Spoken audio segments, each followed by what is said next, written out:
So, your first reaction is probably going to be, why should I do this?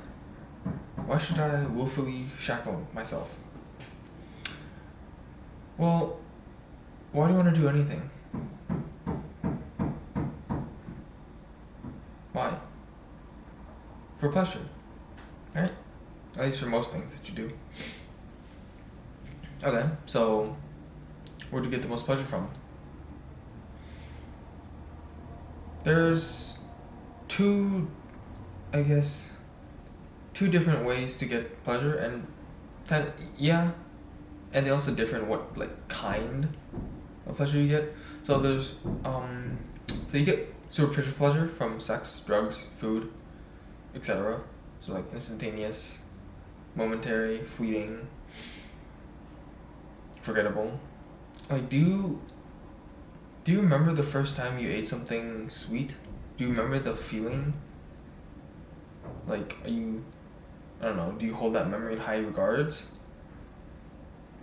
I'd hope not. And I think that most people wouldn't, because you didn't do anything. You didn't accomplish anything. It was just instantaneous gratification. And the thing is, these instantaneous pleasures are always present in our lives. We always do them. Like, everyone eats. Boom. Everyone has it.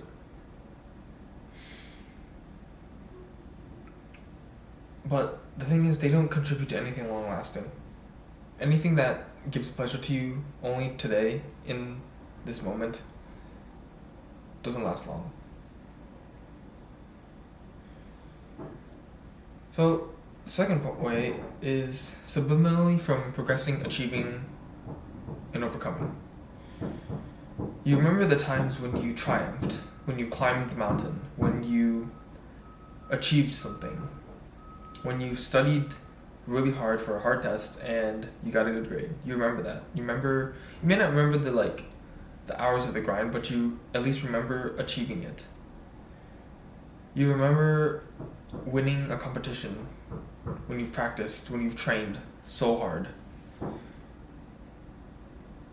You remember that because you suffered, because you went through the hard work, because you went through the pain, and thus were able to enjoy your fruits. This kind of pleasure is the most memorable. Of course you remember it. Who doesn't remember their achievements? It is because you suffer that you can enjoy the greatest amount of pleasure afterward. There's a reason why people assault sweets. Have you ever had experience in baking? When you bake something sweet, you want to put a little bit of salt in it. What does this do? It creates a contrast between the saltiness and the sweetness. It's just a little bit of saltiness, but a little bit of saltiness elevates the sweetness so much because there's a contrast now. Yeah, jeez. And with it, you need suffering for pleasure. So if you think about it, so here's your baseline of feelings, so like just feeling natural. Here's suffering, right? Like you're suffering the most that you could ever suffer, and then the greatest amount of pleasure you can ever feel. You need this. You need the capability of enduring, of having this suffering to have also the capability of having the greatest amount of pleasure. And the thing is, instantaneous gratification, there is pretty much none of this. You get rid of the suffering, essentially. And what this does is it creates a new baseline. So instead, this is at the original neutral point. This is the most pleasurable. Instead, the new neutral point will be in the middle. And so your old neutral point will be the greatest amount of suffering. And so you're going to keep on doing this infinitesimally until your greatest amount of pleasure is your noble state. And you can say, well, isn't that great? Like my noble state will be the greatest amount of pleasure. No. the greatest amount of pleasure you feel will be normal. What is normal? Normal is how you feel right now. This, how you feel right now, will be your greatest pleasure, your greatest pleasurable state. It's not so good, is it? There's a reason why we need suffering. And this is it. It's the balance. It's the balance of order and chaos. It's the balance of yin and yang. Good and evil. Light and dark. It's balance. Okay, so now that I've discussed sort of the fundamental behind doing things, so that's pleasure, seeking out pleasure, and when you shackle yourself, you're restricting instantaneous gratification for something greater, right? But it's hard. It's gonna be hard. It's gonna be really hard. But no one said it was gonna be easy. Nothing of value is created without suffering and or work. And you wouldn't want it any other way, because you don't want a crappy product. Like, do you really want to buy a laptop that was constructed in 2 minutes? That has a shitty graphics card, shitty processor, shitty motherboard? No. No, you wouldn't.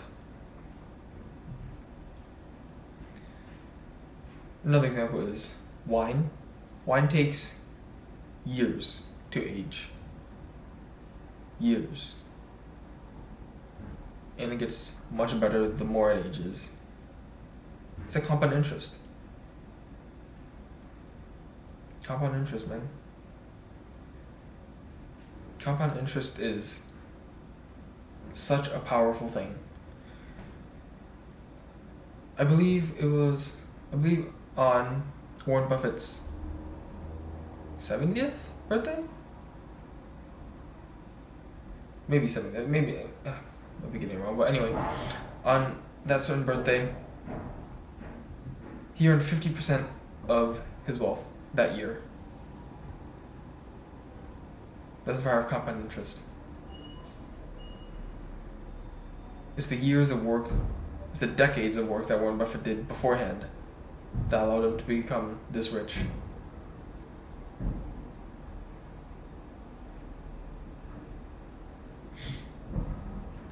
When you're shackling yourself, you are really sacrificing other things in the pursuit of something greater. What do you sacrifice primarily? Comfort. You're primarily sacrificing comfort. The comfort of staying who you are, being in your own bed, being at home, being comfortable. You're sacrificing that. You're scared of the unknown, uncharted territory. And everyone is. Because it's unknown. You don't know what's going to go on. There's a reason why people fear death. Because we don't know what's going to happen after we die. That is what we truly fear. Not really. I mean, fearing death is natural, but I feel like at a certain point you don't fear the act of death, you fear what happens after death. I think that most people get to this certain point.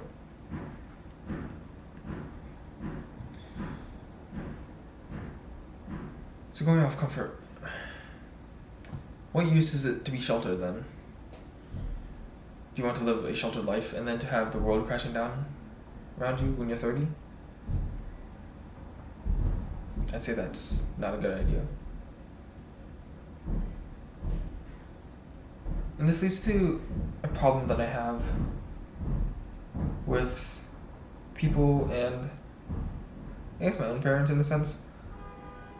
And it's that they want to extend, or they want me to not grow up too fast. And I get where they're coming from. They want to extend my happiness without responsibility.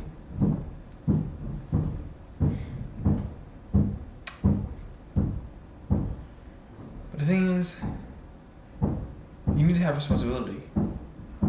Otherwise, the happiness you feel is fake. It isn't earned. You don't do anything when you're just playing video games. I mean, okay, you are doing something, but like most people aren't doing anything of value when they're playing video games. Most people are not going to turn into the next rising esports star. Most people aren't going to do that.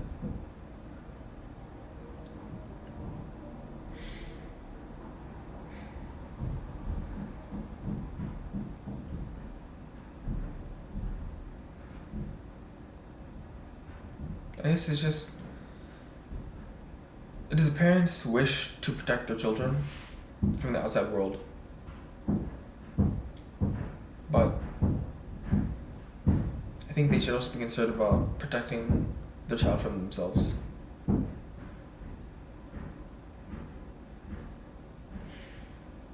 Anyway, what else are you sacrificing?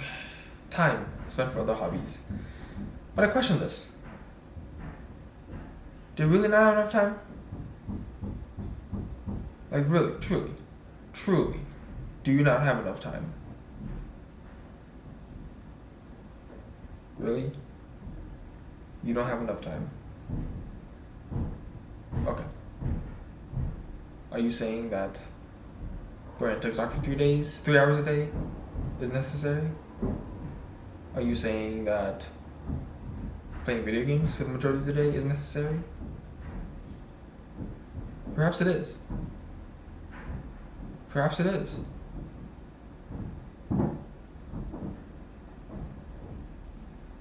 And if it is for you, then, well, it's not your time yet.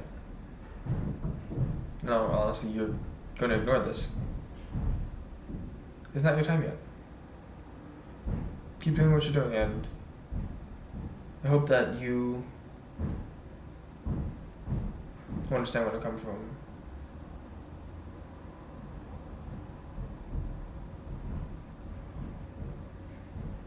But anyway,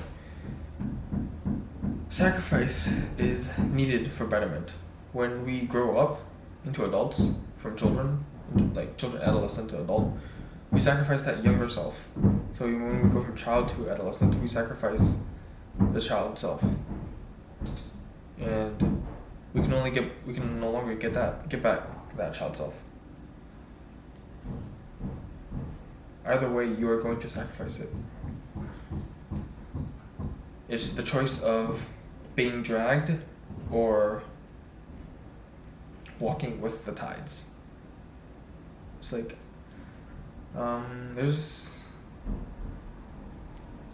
what is it? Something I read. It was illustrating a dog on a leash, and the point was basically my same point, but it was like, I think getting dragged along, so it's like going the opposite direction of its owner, or like the tide essentially. So it's getting dragged, and it's helplessly trying to like go the opposite direction, but it can't. So it just gets dragged, and then another dog which follows, which goes in the same direction. Either way, you are going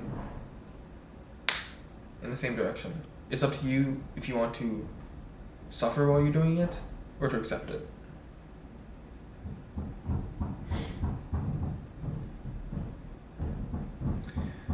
And the thing is, you would have more time if you restricted yourself. If you restricted how much you play video games, if you restricted how much time you go on social media, you would have more time. This time then can be used for all those things that you promised you were going to do. Clean, read, practice an instrument, learn a new language. All these things that you promise yourself that you will do, but you don't, because you don't have enough time.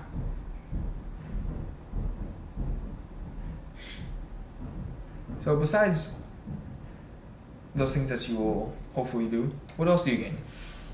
Discipline, sacrifice, wisdom about yourself, betterment, long-lasting pleasure, respect, admiration.